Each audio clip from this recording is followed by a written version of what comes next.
Anak, gumising ka na. Pasko na. Pasko na agad? Oo, bumaba ka na doon. Nandito na mga tita mo. Sige po, Nay. A few moments later. Hi, Mare! Merry Christmas! Merry Christmas po, tita. Eto na ba yung anak mo, Mare? May boyfriend ka na ba? Wala mo akong boyfriend. Study first po kasi ako eh. Study first o walang nagkakagusto sa'yo? Tignan mo nga sarili mo. Kesa naman sa'yo, mukha kang babaeng aso. Sige, kain na tayo. Nandito na naman yung tita kong laitera. Huy, iba na tsura mo ngayon na. Oo, tita. Nakakaya naman kasi sa'yo eh. Baka laitin niyo ulit ako. Grabe ka naman. Hindi naman ako ganon. So, ano ba ginawa mo? Ba't gumanda ka? Secret lang natin to, tita. Ginagamit ko tong Garnier Vitamin C Serum sa umaga at sa gabi naman, itong Garnier Overnight Serum with 10% pure vitamin C. Para naman wala ka na masabi sa ganda ko. Ang ganda pala niyan. Oo naman, it can fade dark spot and even skin tones in just one use. Kaya safe and effective talaga. Sige, dahil gumanda ka, bibili ako niyan mamaya. Bless po, tita. Bless you. Anak, nandito ka na pala. Ang pogi pala ng anak mo, Mare. Siyempre, mana sa akin. Siya na ba si Mr. Right? Siya na ba yung plot twist na hinihintay ko? Magpapasko na akong may jowa. Nagsasabi mo dyan, anak? Pinsan mo yan. Pinsan? Lahat na lang. Babe? Yes, babe. Magpa 5 years na kasi tayo bukas, babe. Gusto ko na sanang i-level up yung relationship natin. Ha? Ayoko pa maging nanay. OMG! Will you marry me? Wait lang, parang nakita ko na yan. Seryoso ka ba, Michael? 299 pesos na engagement ring? Yun ba yung halaga ko sa'yo? Babe, hindi naman importante kung mahal yan or mura, di ba? Ang importante, nagmamahalan tayo. 5 years tayo! Tapos eto lang bibigay mo sa akin, ha? Hindi pa ba sapat yung magpapakasal tayo tapos magkakapamilya? Nag-expect ako sa'yo. Akala ko bibigyan mo ako ng bagong bahay, ng bagong sasakyan. Tapos eto lang bibigay mo sa akin? Buti naman at lumabas na yung tunay na kulay mo bago kita pakasalan. Ha? Sinusubukan lang kita at tama nga ako na gold digger ka. Michael? Sayang, nakahanda na pa naman yung titulo ng mansion na ibibigay ko sa'yo, pati yung sports car. Michael, sorry. Joke lang yun. I guess, pera lang ang habol mo sa akin. Hindi mo deserve to. Okay, class. Palakpakan natin si Samantha dahil siya ang top 1 sa klase. Thank you, guys. Mag-aral din kasi kayo na maayos. Paano nangyari yun? Nag-review naman ako buong gabi Tama naman lahat ng sinagot ko sa exam. Oh, Scarlett, bawi ka na lang ha. Ikaw ang pinaka-lowest. Talaga ba, Samantha? Alam naman nating dalawa kung sino talaga yung top 1 at hindi ikaw yun. Ilusyonada ka talaga kahit kailan. Loser! Ang dali-dali lang ng exam, di niya ba nakuha? Ano bang ginawa mo, Samantha? Bakit perfect ka? Stock knowledge! Diyos ko, wala ba kayo nun? Kailangan kong malaman kung anong ginawa mo, Samantha. Magre-rewind ako. Manda ka sa akin. Nakapag-rewind ako! Ikaw pala ang top 1, Scarlett? Tignan ko na lang kung sino magiging top 1 after neto. Ha? Bawal yun na! Okay, class. Start na tayo. Class, magle-lesson na tayo ma'am, bago mo ituloy yan, may kailangan kang malaman. Ano yan, Scarlett? Pinagpalit po ni Samantha yung grades namin sa laptop niyo, ma'am. Kaya hindi dapat siya yung top 1, kundi ako. Ganyan ka na ba ka-desperada, Scarlett? Naiingit ka sa akin, no? Kasi ako yung top 1. Ako ba ang desperada, Samantha? O baka ikaw? Kitang-kita dito sa phone na ginalaw mo ang laptop ni ma'am. Ikaw pala ang top 1, Scarlett? Tignan ko na lang kung sino magiging top 1 after neto. Samantha? Bakit mo ginawa yun? Alam mo bang major offense yun, ha? Sumama ka sa akin. Ipapatawag ko mga magulang mo. Ma'am! Paano nagawa ni Scarlett yun? Alam ko walang tao nun. Paano siya nakakuha ng video? Scarlett, paano mo nagawa yun? Ha? Ang alin? Nakita kita kanina. May hawak kang relo. Tapos, bigla ka na lang nawala. Nakita mo yun, Cheska? Huwag kang maingay, ha? Dahil ang relo na to may sumpa. Ano bang meron yan sa relo mo? Dahil galing to sa... Hala, na paano siya? Be, anong iniiyak-iyak mo dyan? Nagre-relapse ako, be. Nakita ko kasi mga favorite song namin sa Spotify rap results ko. OA mo, be. Okay, class. Kanina notebook to? Hala, diary ko ba yun? Sige, tatapon ko na to. Total, wala naman may-ari sa inyo, ha? Ma'am, wait! Diary ko po yan. Oh, Scarlett. Pwede mo bang basahin sa buong klase kung anong laman ng diary mo? Babasahin? Ma'am, nakakahiya. Go, Bes! O, ganito, Scarlett. Pag binasa mo yan, may plus points ka sa akin. Sige na nga, para sa plus points. Dear Diary, Niligawan ako ng crush ko. Para ako nasa movie at kami yung bida. Siri, play Snow on the Beach. Yee! Ang harot kaya pala may Taylor Swift ka sa Spotify rap mo Ano ba? Ito na nga, next na. Dear Diary, nagselo siya sa boy best friend ko. Gusto niya na makipaghiwalay sa akin. Hindi ko kayang mawala siya. I will die for you. OMG! Hula ko. Nasa Spotify rap mo si The Weeknd, no? Eto na nga. Medyo masakit to. Dear Diary, balita ko, may bago na siyang girlfriend. At yung best friend ko pa yung bago niya. Paano nila nagawa sa akin to? Parehas silang traidor. Hala, okay lang yan, bes. Kaya, ayun, nasa top song ko yung Kill Bill ni SZA. Magre-relapse na yan! Tumigil nga kayo! Oh, class! Tumigil na! Hello ma'am. Sorry I'm late. Nga pala, class! May bago pala kayong kaklase!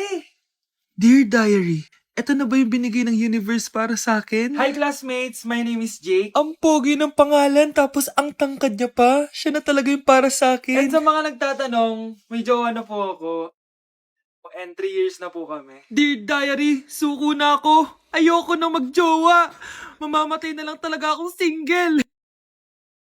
Number 10.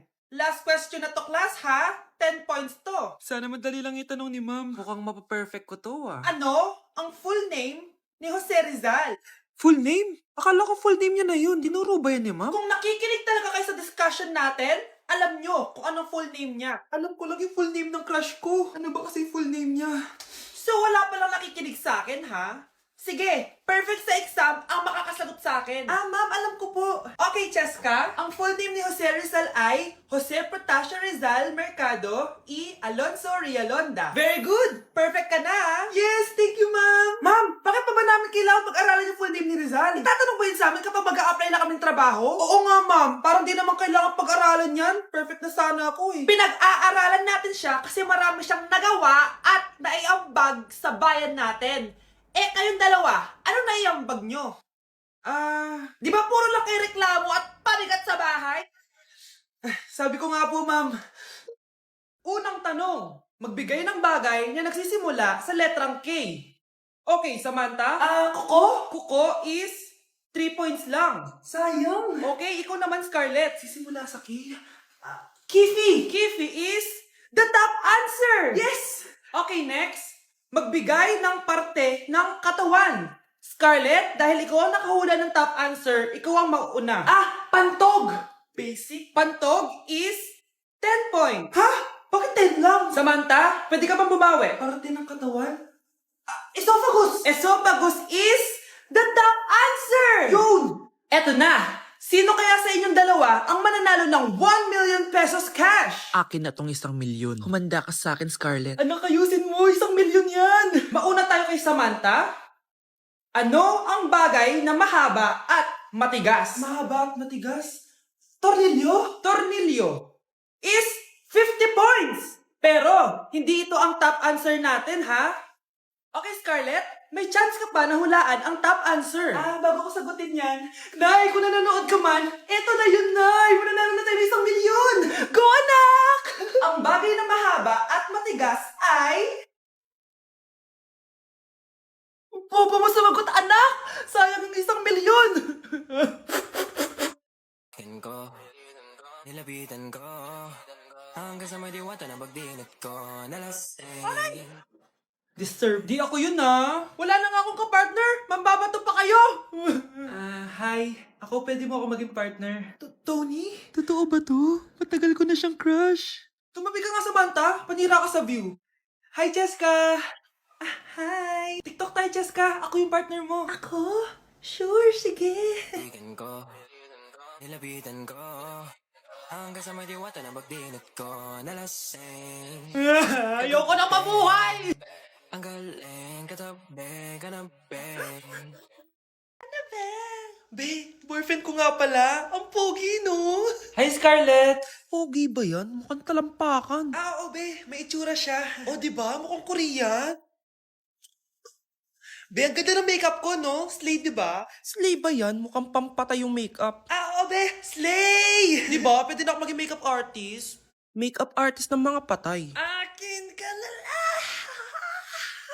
Ganda ng boses ko, no? Oo, be. Ang lamig ng boses mo. Ano kaya maganda i-cover next? Siguro cover your mouth na lang.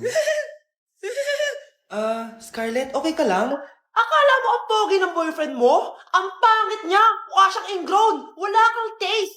At ikaw naman, akala mo slay ang makeup mo? Hindi! Mukha kang ililibig! Alam ko na kung ano next na i-cover mo. Yang bibig mo! Di ka naman marunong kumanta! Ang baho pa ng hininga mo! Grabe ka naman! Sorry guys, di ko mapigilan di man lait. Bruno, alis lang ako Ikaw muna magbantay ng bahay Bye. Sakto, mukhang mayaman nakatira dito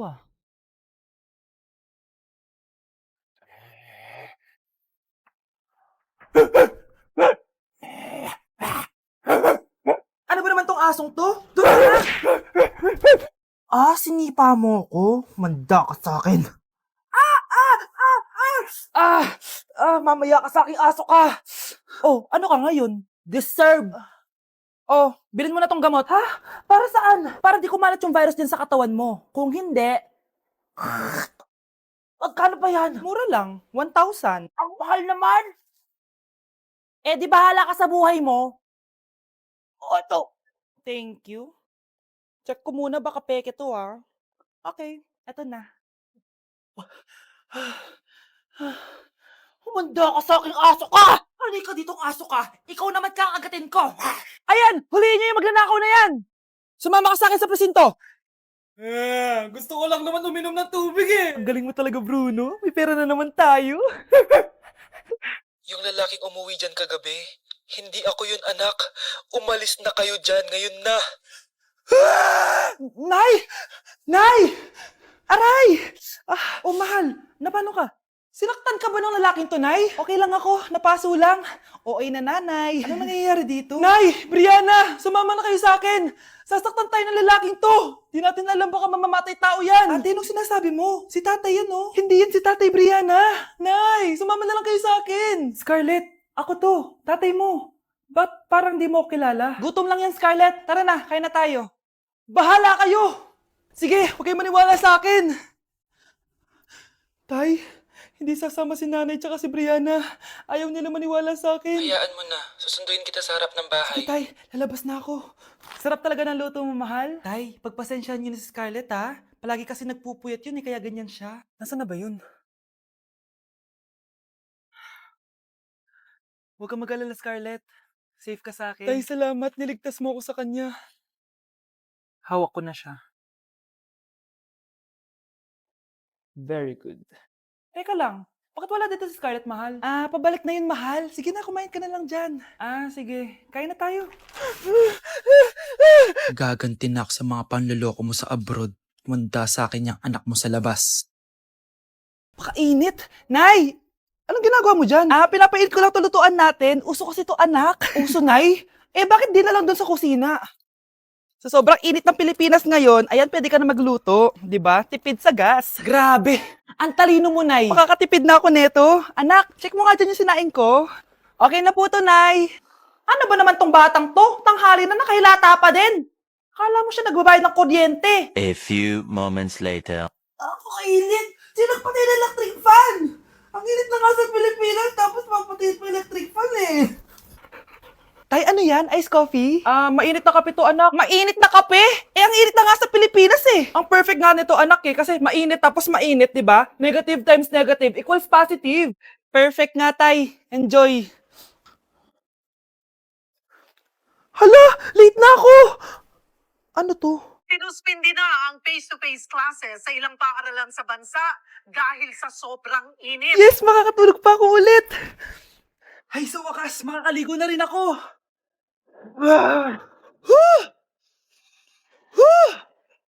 Hi, Cheska.